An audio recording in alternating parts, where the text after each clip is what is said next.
Taste the Daily. Periyar Maniammai Institute of Science and Technology, Tanjavur. CSE with specialization in AI and ML, data science, cybersecurity and more. Vaikasi Visakam முடிஞ்ச 2 நாள் கழிச்சு நான் நல்ல non veg சாப்பிட்றேன். கோவம் வந்தால் எல்லாரையும் திட்டுவேன், நிறைய பேரை மனஸ்தாபம் கொடுத்துவேன். அப்படின்னும் போது இப்போ நம்ம முன்னாடி சொன்ன பாருங்கள், அது வேஸ்ட், அதில் பலனே கிடையாது.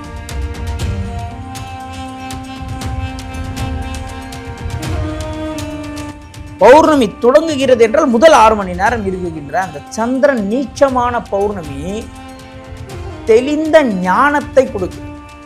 அதாவது உலகில் புலப்படாத விஷயங்கள்லாம் இருக்குல்ல, அதெல்லாம் புலப்படக்கூடிய நேரம். அதனால தான் முருகனுக்கு அது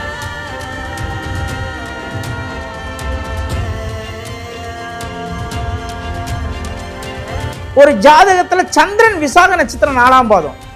அந்த குழந்தை பிறந்த உடனே முதல் 10 வருஷம் அவன் தாய் அவ்வளோ கஷ்டப்படுவான். விசாக நட்சத்திரம் 4ஆம் பாதத்தில் ஒரு குழந்தை பிறகுதுன்னா அந்த குழந்தை 10 வயசை தொடும் வரைக்கும் அந்த தாய் தன் கணவர்கிட்ட படுவா ஒரு கஷ்டம், அவ்வளோ கஷ்டப்படும்.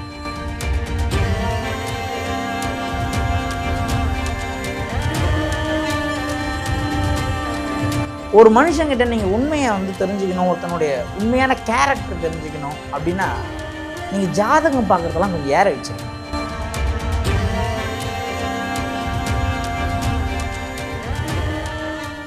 சம்மர் வந்தாச்சு. What's your plan for this holiday? எங்க கிட்ட விட்டுருங்க, நாங்க பாத்துக்கிறோம். GT Holidays. GT Holidays, South India's #1 travel brand. Behind பக்தி நேயர்களுக்கு வணக்கம். வரவிருக்கிற வைகாசி விசாகத்தினுடைய சிறப்புகளை பத்தி நமக்கு சொல்றதுக்காக இப்ப நம்ம கூட இணைந்திருக்கிறார் ஜோதிடர் திரு PMK சம்பத் சுப்பிரமணியம் அவர்கள். அவரை நிகழ்ச்சிக்கு வரவேற்றலாம். சார் வணக்கம். வணக்கம் மேடம். எப்படி இருக்கீங்க? வைகாசி விசாகம் நம்ம எல்லாருக்கும் தெரியும். பொதுவாக இந்த முருகருடைய பிறந்த நாளான அன்னைக்கு முருக பக்தர்கள் ரொம்பவே கூடுதலான ஒரு விரதங்கள் ஒரு 10 நாள் கடைபிடிப்பாங்க. இந்த வைகாசி விசாகத்தினுடைய மேன்மையான இன்னும் சில சிறப்புகள்லாம் இருக்கு, அதை பற்றியும் சொல்லுங்க. விசாக நட்சத்திரம் அப்படி என்பது முருகருடைய பிறந்த நாளாக கொண்டாடப்படுகிறதுன்னு வச்சுப்போம். இப்போது முருகர் பிறந்த நாள்னே வச்சுப்போம். முருகர் பிறந்திருக்கார் எல்லாமே ஓகே வச்சுப்போம்ல, முருகர் பிறந்திருக்கார் அதுதான் உண்மை. அப்போ பார்த்திங்கன்னா விசாக நட்சத்திரம் நம்ம கொண்டாடுறோன்னு வச்சுக்கலேன். அன்றைக்கி ஒரு நாள் நீங்கள் எல்லாமே நல்லதாக செஞ்சுட்டு அடுத்த நாள் நம்ம செய்யக்கூடிய செயலை அப்படியே மாற்றி செய்யும்போது என்ன ஆகிடுதுன்னா வாழ்க்கையில் துன்பம் ஏற்படுகிறது. நான் என்ன சொல்கிறேன், நீங்கள் வைகாசி விசாகம் கொண்டாடுறீங்களோ, முருகர் கோயிலுக்கு போகிறீங்களோ இல்லையோ, ஆனால் வருடம் 365 நாளும் நீங்கள் செய்கின்ற செயலின் அடிப்படையில் தான் உங்களுக்கு இறைவன் அருளை கொடுக்குறார். இன்றைக்கி வைகாசி விசாகம், நான் காலையிலேருந்து சாப்பிட மாட்டேன், நான் கந்த சஷ்டி படிக்கிறேன், சண்முக கவசம் படிக்கிறேன், குமாரஸ்தவம் படிக்கிறேன், எல்லாம் ஓகே ரைட்டு. வைகாசி விசாகம் முடிஞ்ச 2 நாள் கழிச்சு நான் நல்ல நான்வெஜ் சாப்பிட்றேன். கோவம் வந்தால் எல்லாரையும் திட்டுவேன், நிறைய பேரை மனஸ்தாபம் கொடுத்துவேன். அப்படின்னும் போது இப்போ நம்ம முன்னாடி சொன்ன பாருங்கள், அது வேஸ்ட், அதில் பலனே கிடையாது. அப்போ நம்ம என்ன சொல்கிறோன்னா, இந்த வைகாசி விசாகம் ஏன் சிறப்பு அப்படின்னா, விசாக நட்சத்திரம் 4ஆம் பாதம் விருச்சக ராசியில் வருது. இந்த விருச்சகம் என்பது கால புருஷனுக்கு 8வது வீடு. அந்த இடத்துல தான் கேது உச்சமாறார். கேது என்பது என்னன்னா தெளிந்த ஞானம். சரிங்களா? ஞானம்னா என்ன நினச்சிக்கிறாங்கன்னா, நிறைய பேர் கண்ணை மூடி உக்காஞ்சி அப்படியே தியானம் பண்ணால் இறைவன் காட்சி கொடுப்பாரு, இல்லை இறைவன் ஜோதி ரூபமாக காட்சி கொடுப்பாரு, அதை தான் ஞானம், இல்லை இறைவன் நம்ம காதில் பேசுவார், இப்படிலாம் சில பேர் நினச்சிட்ருக்காங்க. கிடையாது. ஞானம் என்பது ஒரு மெச்சூர்டான ஒரு அனுபவம். கடன்னா என்ன, உறவுனா என்ன, அன்புனா என்ன, காதல்னா என்ன, சொந்தம்னா என்ன, இதெல்லாம் நீங்கள் அனுபவத்தை சம்பாதிக்கிறீங்க பாருங்கள், அதுதான் ஞானம். காலேஜ் படிக்கும்போது சட்டார்னு கோவம் வரும். அவனே கல்யாணம் ஆகி 2 குழந்தை பிறந்த பிறகு அந்த கோவம் அவனுக்கு காணாத போயிடும். அதே மனிதர் தான், அதே ஆள் தான். ஏன்னா அவன் வாழ்க்கையில் கடந்து வந்த பாதைகள் அவனை செதுக்கி செதுக்கி செதுக்கி நிறைய விஷயங்களை யோசிக்க வைத்து அவனுக்கு உண்மை புலப்பட ஆரம்பிக்கும் பொழுது அவனுக்கு கோபம் தானாக போயிடுது. இப்போ அந்த விசாக நட்சத்திரம் 4ஆம் பாதம் வரும்போது கரெக்டாக வைகாசி மாதம் சூரியன் ரிஷபத்தில் இருப்பார், சந்திரன் விருச்சகத்தில் இருப்பார். சந்திரன் நீச்சமான, நல்லா கேட்டுக்கணும், சந்திரன் நீச்சமான பௌர்ணமி கடைசி 6 மணி நேரம். 12 மாதத்துலேயே இந்த மாதம் ஏன் ரொம்ப விசேஷம்னா, வைகாசி விசாகம் அன்று விசாக நட்சத்திரம் 1ஆம் பாதம் 2ஆம் பாதம் 3ஆம் பாதத்தில் ட்ராவல் ஆகும். சந்திரன் ட்ராவல் ஆவார். விசாக நட்சத்திரம் 4ஆம் பாதம் உள்ள வருவார். அதாவது பௌர்ணமி தொடங்குதுன்னு வைங்களேன், அந்த கணக்கு படி சொல்லுவோம். விசாக நட்சத்திரம் சொல்லுனா லாஸ்ட் 6 மணி நேரம் சொல்கிறோம். பௌர்ணமி தொடங்குதுன்னு வைங்க, முதல் 6 மணி நேரம். பௌர்ணமி தொடங்குகிறது என்றால் முதல் 6 மணி நேரம் இருக்குகின்ற அந்த சந்திரன் நீச்சமான பௌர்ணமி தெளிந்த ஞானத்தை கொடுக்கிறது. அதாவது உலகில் புலப்படாத விஷயங்கள்லாம் இருக்குல்ல, அதெல்லாம் புலப்படக்கூடிய நேரம். அதனால தான் முருகனுக்கு அது அங்கே விசேஷம் சொல்கிறோம். ஒரு ஜாதகத்தில் விசாக நட்சத்திரம் 4ஆம் பாதத்தில் ஒரு கிரகம் நிற்குதுன்னு வைங்களேன், அந்த கிரகம் பயங்கர ஞானவான்னு சொல்லலாம். விசாக ஒரு பெண்ணுடைய ஜாதகத்தில் செவ்வாய் போய் விசாக 4ல் நிற்குதுன்னு வச்சுங்க, அவர் வாழ்க்கையில் பட்ட அடி கொஞ்சம் நஞ்சம் இருக்காது. அவ்வளோ அடிப்பட்டு ஞானத்தை பெற்ற ஒரு மனிதனாக இருப்பார். ஞானமே கடவுளாகி நடமாடும் கடவுளாக இருப்பார். ஒரு ஜாதகத்தில் குரு விசாக நட்சத்திரம் 4ஆம் பாதம், குழந்தை பருவம் முதலே அடி, அவ்வளோ ஞானங்கள் இருக்கும். ஒரு ஜாதகத்தில் சந்திரன் விசாக நட்சத்திரம் 4ஆம் பாதம், அந்த குழந்தை பிறந்த உடனே முதல் 10 வருஷம் தாய் அவ்வளோ கஷ்டப்படுவான். விசாக நட்சத்திரம் 4ஆம் பாதத்தில் ஒரு குழந்தை பிறகுதுன்னா அந்த குழந்தை 10 வயசை தொடும் வரைக்கும் அந்த தாய் தன் கணவன்கிட்ட படுவா ஒரு கஷ்டம், அவ்வளோ கஷ்டப்படுவான். இது எல்லாமே ஜோதிடத்தில் கனெக்ட் பண்ணி பாருங்க, 100% கரெக்டாக இருக்கும். ராகு போய் விசாக நட்சத்திரம் 4ஆம் பாதத்துல இருந்து அவங்க தாத்தா ஊருக்கே வழி சொன்ன குறி சொல்ற ஆளா இருந்திருப்பார், ஜோதிடரா இருந்திருப்பார். அப்போ அந்த விசாக நட்சத்திரம் 4ஆம் பாதத்தை மட்டும்தான் நான் ஸ்பெஷலா பேசுறேன். ஏனென்றால் ஒரு மனிதனுடைய மனசு எப்போ ஹாப்பியா இருக்கும் தெரியுமா? அதனாலதான் காலபுருஷனுக்கு 2ஆம் இடத்தில் சந்திரன் உச்சமாகிறார். சுக்கிரனுடைய வீட்டில் பணம் இருக்கும் பொழுது, கார் இருக்கும் பொழுது, குடும்பத்தோட சினிமாவுக்கு போகும்போது, சொந்த வீடு இருக்கும் பொழுது, ஆடை ஆபரணங்கள் வாங்கும் பொழுது மனிதனுடைய மனசு சந்தோஷமாக இருக்குது. ஒரு ரொம்ப சீக்ரெட்டு, சில விஷயம் சொல்லக்கூடாது, இருந்தாலும் நம்ம அந்த பிஹைண்ட் பக்தி நாயர்களுக்காக சொல்கிறேன், யாரும் மிஸ்யூஸ் பண்ணக்கூடாது. ஒரு மனுஷங்கிட்ட நீங்கள் உண்மையை தெரிஞ்சுக்கணும், ஒருத்தனுடைய உண்மையான கேரக்டர் தெரிஞ்சுக்கணும் அப்படின்னா நீங்கள் ஜாதகம் பார்க்குறதெல்லாம் கொஞ்சம் ஏற வச்சுருங்க. அவங்க கூட லாங் டைம் ட்ராவல் பண்ணுங்கள், லாங்காக ட்ராவல் பண்ணுங்கள். ஒரு கார்லேயோ, ஒரு பஸ்ஸுலேயோ, ஒரு ஃப்ளைட்லேயோ அவங்க கூட ஒரு கோயம்புத்தூரோ பெங்களூரோ ட்ராவல் பண்ணிங்கன்னா அந்த ட்ராவல் பண்ணும்பொழுது அந்த சந்தோஷத்தில் ஒருத்தன் நிறைய உண்மைகளை வளருவான். புரியுதுங்களா? இது உண்மை, 100% உண்மை. நீங்கள் காரில் கும்பலாக போகும்போது ஒரு லாங் ட்ராவல் போகிறீங்கன்னு வச்சுக்கிங்களேன், ட்ராவல் பண்ணும்பொழுது அவன் மனசு லேசாகி நிறைய உண்மையை வளருவான். அதனால தான் நம்ம என்ன சொல்கிறோன்னா, ஒரு மனிதன் எப்பொழுதெல்லாம் ஆடை ஆபரணம் வீடு சொத்து சுகம்லாம் வாங்குறானோ அப்போல்லாம் அவன் சந்தோஷமாக இருக்கான். அதனால தான் ரிஷப வீட்டில் சந்திரன். எப்போவுமே பாருங்கள், ரிஷப ராசிக்காரர்கள், ரிஷப ராசி அவ்வளோ சீக்கிரம் டக்குன்னு அப்செட் ஆக மாட்டாங்க. அவங்களுக்கு சந்தோஷம் ரொம்ப இந்த பொருளாதார லௌகிக வாழ்க்கையில் ரொம்ப முக்கியத்துவம் கொடுப்பாங்க. அப்படியே பாருங்கள் விருச்சக ராசி அது அப்படியே நேர் ஆப்போசிட்டாக இருக்கும். அப்போது விருச்சக ராசி எதை சுட்டி காட்டுகிறது என்றால் கேது உச்சமாகுது. ஒருத்தவன் எப்போ ஒருத்தவனுக்கு ஞானம் பிறக்கும்? ஞானம்னா என்ன? தெளிவு. கேதுன்னா என்ன? ஞானம் சொல்கிறோம்.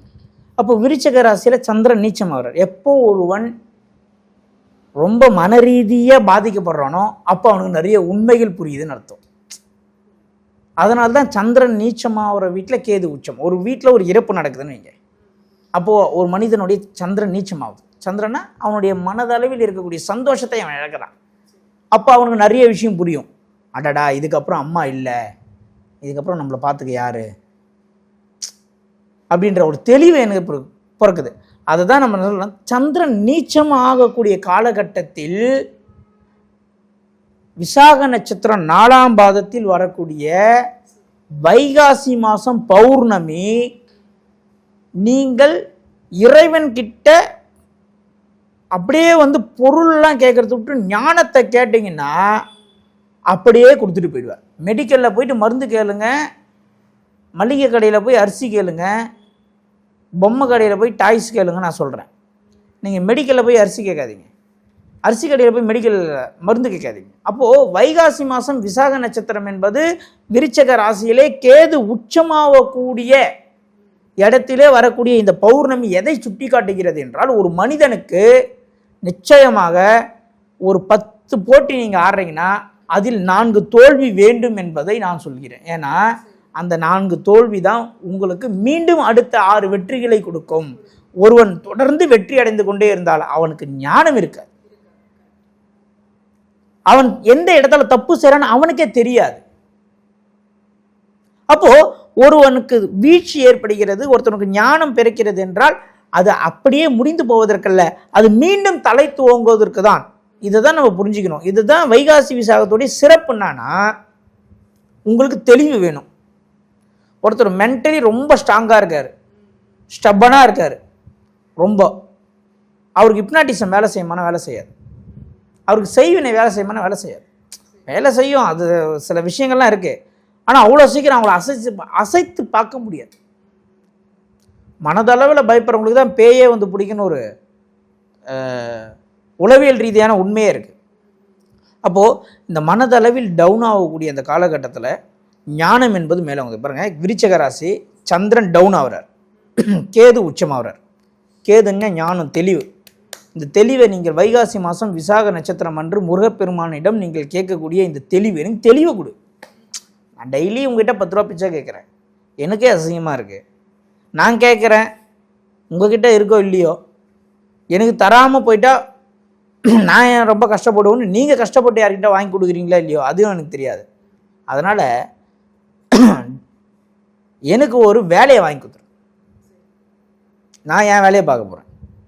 அப்போது இந்த தெளிவு ஒரு மனிதனுக்கு வந்துருச்சுன்னு வச்சுக்கோங்களேன், ஆட்டோமேட்டிக்காக அவனை சுற்றி நடக்கக்கூடிய அனைத்து விஷயங்களும் சரியாக நடக்கும்.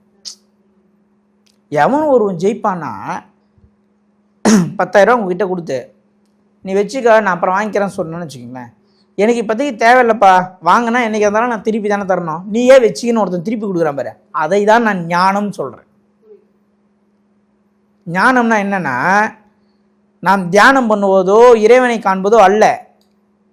ஒரு வாய்ப்பு நம்மளை தேடி வரும்போது அதை இப்பொழுது நாம் அனுபவித்து விட்டால் பின்னாடியும் நம்ம அதுக்கு பதில் சொல்ல வேண்டும் என்று ஒருத்தவனுக்கு முன்னாடியே தோணி அந்த வாய்ப்பை நிராகரிக்க தெரிந்தவன் தான் ஞானவான்.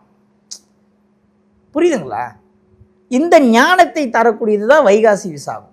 நம்ம என்ன பண்ணுவோம்னா, சொந்தமாக வீடு வேணும், வைகாசி விசாகம் என்று 6 விளக்கு ஏற்றியா வெத்தலையில் வச்சு. நல்லா கேடுங்க, கேதுன்னா ஞானம், கேதுன்னா தெளிவு.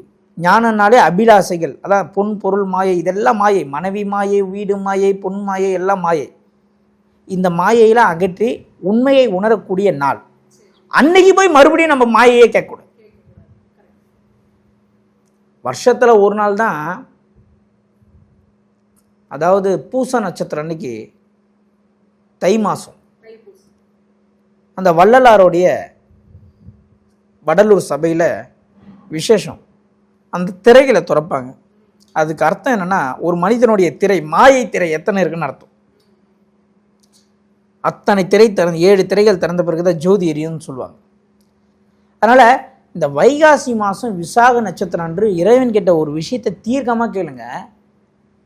ஒவ்வொரு வாட்டியும் நான் உங்ககிட்ட டிஸ்டர்ப் பண்ணுறதுக்கு எனக்கு கஷ்டமாக இருக்கு, எனக்கே நீங்கள் கற்றுக் கொடுத்துட்டீங்கன்னா அந்த ஞானத்தை, என் வாழ்க்கையை நானே வாழ்ந்துப்பேன், அந்த தெளிவை கொடு இறைவான்னு கேட்கணும். அந்த தெளிவை கொடுத்துட்டாருன்னா அதுக்கப்புறம் எல்லா டிசிஷனுமே நம்மளே எடுத்துக்கலாம். அந்த தெளிவு இல்லாததுனால தான் இவ்வளோ கஷ்டம்.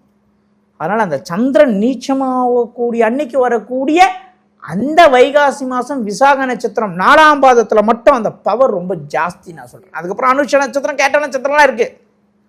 அந்த பௌர்ணமி ஆரம்பித்து விசாக நட்சத்திரம் 4ஆம் பாதம் கடக்கின்ற அந்த 6 மணி நேரம் பயங்கர விசேஷமான நேரம்.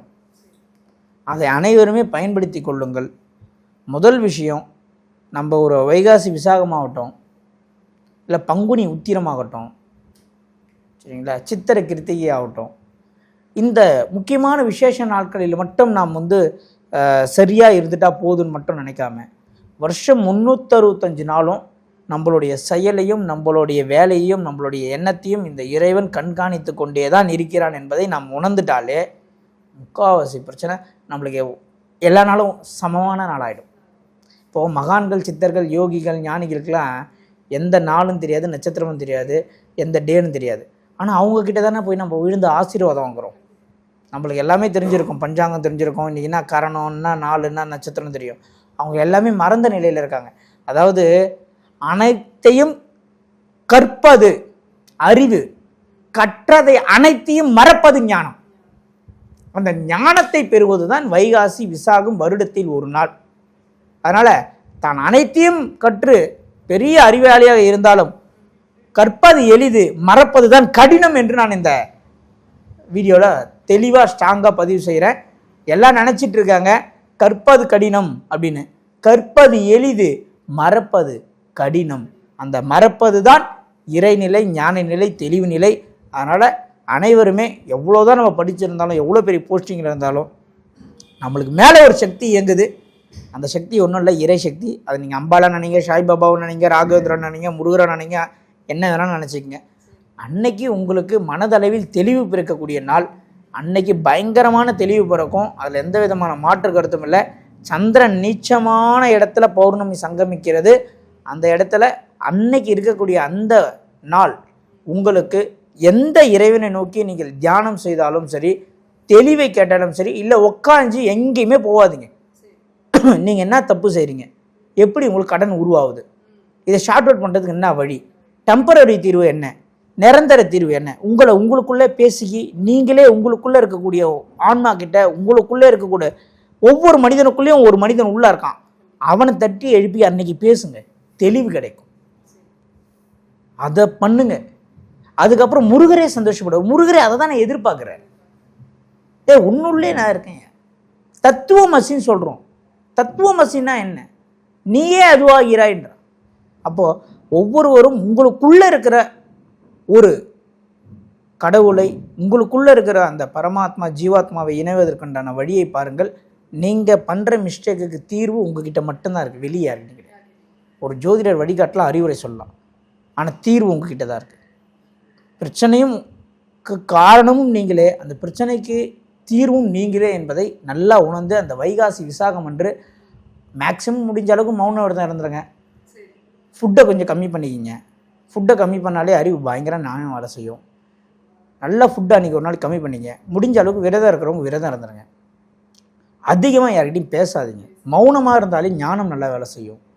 கோயிலுக்கு போகலன்னா கூட பரவாயில்ல, ஆனால் உங்களுக்குள்ளே இருக்கக்கூடிய அந்த பிரச்சனைக்கு காரணம் யார், உண்மையிலே யார், அது பிரச்சனை தீர்வதுக்கு உண்மையிலே என்ன வழின்னு தனியாக உட்காந்து பேசி பார்த்தீங்கன்னா உங்களுக்கு நல்லாவே புரியும். அந்த பிரச்சனைக்கு உங்கள் ஈகோ தான் பிரச்சனை. அந்த ஈகோன்ற ஒரு விஷயத்தை நீங்கள் வெளியே தூக்கி போட்டு நீங்கள் அந்த ஒரு பிரச்சனை தீர்றதுக்கு என்ன வழியோ நீங்கள் சிந்திச்சிங்கன்னா, அந்த வைகாசி விசாகம் அன்று கேது உச்சமாகக்கூடிய நாளில் தெளிவாக உங்களுக்கே இறைவன் காட்டிடுவார், இந்த பிரச்சனைக்கு இதுதான் வழி, உன் பிரச்சனைக்கு இந்த மாதிரியான ரூட்டில் நீ போனால் உங்களுக்கு வழி பிறக்குன்னு இறைவனே உள்ளே இருந்து வழிகாட்டுவார் என்பது என்னுடைய கருத்து. இந்த வைகாசி விசாகம் அன்று முக்கியமான ஒரே ஒரு விஷயத்தை மட்டும் நான் மீண்டும் மீண்டும் மீண்டும் மீண்டும் சொல்லிக்கொள்கிறேன். அனைவருமே முடிந்த அளவுக்கு மௌன விரதம் இருக்க முயற்சி செய்யுங்கள். இருக்க முடியாத பட்சமாக இருந்தால் தேவையான விஷயத்துக்கு மட்டும் பேசுங்க. அது நிச்சயமாக உங்களுக்குள்ளே இருக்கக்கூடிய உங்களுக்குள்ளே ஒரு மனுஷன் இருக்கான் பார்த்தியா, அவனை வெளியே கொண்டு வரும். எல்லாருமே என்ன தெரியுமா பண்ணுவாங்க, ஜெயிச்சிட்டா நான்லாம் ரொம்ப கஷ்டப்பட்டு அவ்வளோ ஹார்ட் ஒர்க் பண்ணி மேலே வந்தம்மா சொல்லுவான். தோத்துட்டா என்ன தெரியுமா பண்ணுவான், கந்திரிஷ்டிப்பா செய்வனை வச்சுட்டான் பண்ணுவான்.